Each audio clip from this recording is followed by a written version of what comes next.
Hello दोस्तों, तो स्वागत है एक बार फिर से आप लोगों का बेटर एजुकेशन क्लासेस पर। दोस्तों, आज हम लोग करने वाले हैं कुछ इम्पोर्टेंट प्रश्न जो एग्ज़ाम में कभी न कभी पूछे गए हैं। तो चलिए वीडियो को शुरू करते हैं।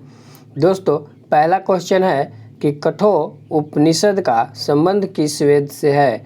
तो कठोर उपनिषद का संबंध है यजुर्वेद से, ध्यान में रखिएगा। नेक्स्ट क्वेश्चन है कि लैंड होल्डर सोसाइटी की स्थापना किसके द्वारा किया गया। तो लैंड होल्डर्स की जो सोसाइटी है उसकी जो स्थापना किया गया था वह किया गया था द्वारकानाथ टैगोर के द्वारा। नेक्स्ट क्वेश्चन पर चलते हैं। नेक्स्ट क्वेश्चन है कि किस युद्ध को जीतने के बाद बाबर ने गाजी की उपाधि ग्रहण की थी। तो यह जो उपाधि ग्रहण किया गया था वह किया था खनवा के युद्ध जीतने के बाद बाबर ने किस चीज़ की उपाधि धारण की, तो गाजी की उपाधि धारण की थी। और यह युद्ध जो हुआ था वह हुआ था 1527 में, ध्यान में रखिएगा। नेक्स्ट क्वेश्चन है, नेक्स्ट क्वेश्चन पर चलते हैं। कहता है किस मगध सम्राट को कुनी कहा जाता है।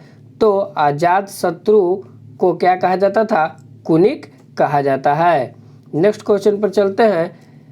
2020 में साहित्य के क्षेत्र में नोबेल पुरस्कार है तो किसका चयन किया गया। तो 2020 में साहित्य के क्षेत्र में नोबेल पुरस्कार मिला है, वह है लुइस ग्लिक को। नेक्स्ट क्वेश्चन पर चलते हैं। भारतीय नौसेना दिवस कब मनाया जाता है। तो भारतीय नौसेना दिवस मनाया जाता है 4 दिसंबर को। और जो वायुसेना दिवस है वह मनाया जाता है 8 अक्टूबर को। और जो थल सेना है वह 15 जनवरी को, ध्यान में रखिएगा। 15 जनवरी और 8 अक्टूबर तीनों थल सेना दिवस जो होते हैं वो मनाए जाते हैं। तो यहाँ पे ध्यान में रखिएगा कि जो नौसेना दिवस है वह मनाया जाता है 4 दिसंबर को। और वायु सेना दिवस यह मनाया जाता है 8 अक्टूबर को। और थल सेना दिवस यह मनाया जाता है आपको 15 जनवरी को। नेक्स्ट क्वेश्चन पर चलते हैं।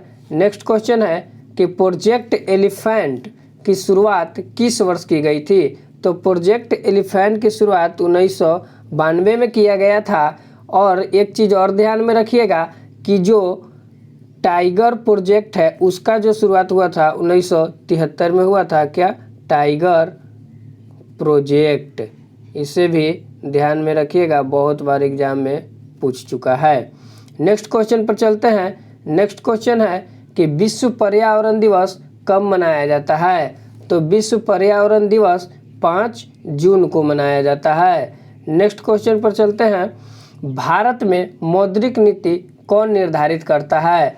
तो भारत में मौद्रिक नीति निर्धारित करता है आरबीआई। आरबीआई की स्थापना 1935 में हुआ था। और अधिनियम यदि पूछे कि अधिनियम कब का है, तो अधिनियम ध्यान में रखिएगा 1934 का अधिनियम है।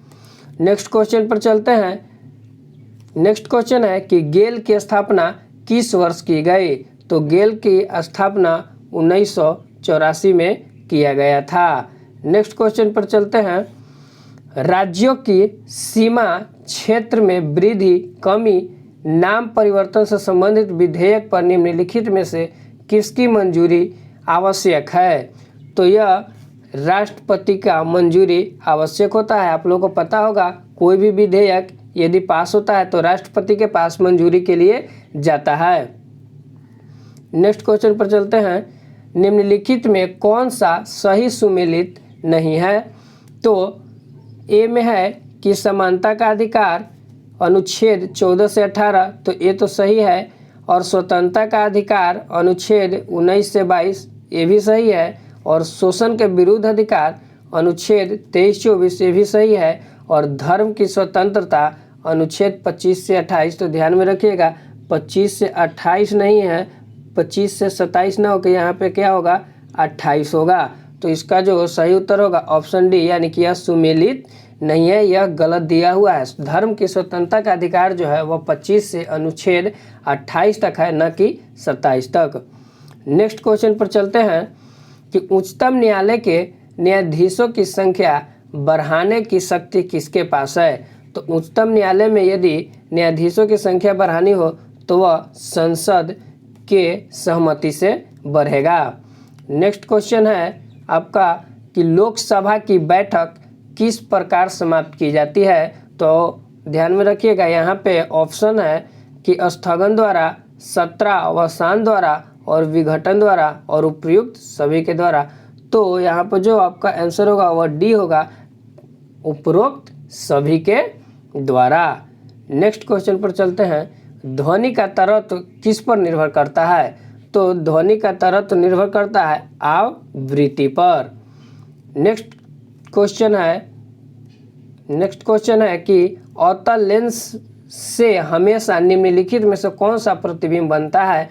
तो अवतल लेंस में हमेशा आभासी और सीधा प्रतिबिंब बनता है। ध्यान में रखिएगा, यह क्वेश्चन बार बार पूछा जाता है। नेक्स्ट क्वेश्चन पर चलते हैं। शुद्ध जल किस तापमान पर जम जाता है। तो शुद्ध जल, अब यहाँ पे ध्यान रखिएगा फ़ारेनहाइट में बताना है। तो इसका जो सही उत्तर होगा वो होगा ऑप्शन ए, यानी कि 32 डिग्री फ़ारेनहाइट पर। नेक्स्ट क्वेश्चन है कि ईसीजी किसकी गतिविधि को दर्शाता है। तो ईसीजी का जो प्रयोग किया जाता है वह हृदय के जांच के लिए किया जाता है। तो इसका सही उत्तर बी होगा। नेक्स्ट क्वेश्चन पर चलते हैं। मानव रुधिर का पीएच मान कितना होता है। तो मानव रुधिर का पीएच मान 7.4 होता है। तो इसका सही उत्तर ऑप्शन बी होगा। अब ध्यान में रखिएगा 7 जो होता है वह उदासीन के लिए होता है, और इससे नीचे अम्लीय होता है और उससे ऊपर क्षारीय होता है। तो यहाँ पे 7.4 है, तो रक्त का जो स्वाद होगा वह थोड़ा सा क्षारीय होगा। नेक्स्ट क्वेश्चन पर चलते हैं। नेक्स्ट क्वेश्चन है कि विटामिन B2 का अन्य नाम क्या है। यानी विटामिन B2 का अन्य नाम पूछा है, तो इसका जो सही उत्तर होगा वह होगा राइबोफ्लोविन। नेक्स्ट क्वेश्चन पर चलते हैं। एंजाइम के प्रोटीन भाग को क्या कहा जाता है। तो एंजाइम का प्रोटीन भाग को कहा जाता है एपो एंजाइम। नेक्स्ट क्वेश्चन पर चलते हैं।